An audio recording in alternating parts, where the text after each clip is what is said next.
ಹೆಜ್ಜೆ ಮೇಲೊಂದೆಜ್ಜೆಯ ನಿಕ್ಕುತ್ತ ಗೆಜ್ಜೆಯ ಕಾಲಿನ ನಾದವ ತೋರುದ ಸಜ್ಜನ ಸಾಧು ಪೂಜೆಯ ವೇಳೆಗೆ ಮಜ್ಜಿಗೆಯೊಳಗಿನ ಬೆಣ್ಣೆಯಂತೆ ಭಾಗ್ಯದ ಲಕ್ಷ್ಮೀ ಬಾರಮ್ಮ.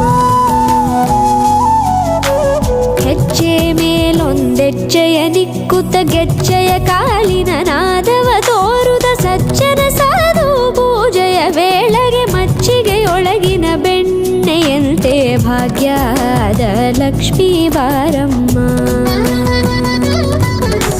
ಕನಕವೃಷ್ಟಿ ಕರೆಯುತ್ತ ಬಾರೆ ಮನಕೆ ಮಾನವ ಸಿದ್ಧಿಯ ತೋರೆ ದಿನಕರ ಕೋಟಿ ತೇಜದಿ ಹೊಳೆಯುವ ಜನಕರಾಯನ ಕುಮಾರಿ ಬೇಗ ಭಾಗ್ಯದ ಲಕ್ಷ್ಮೀ ಬಾರಮ್ಮ.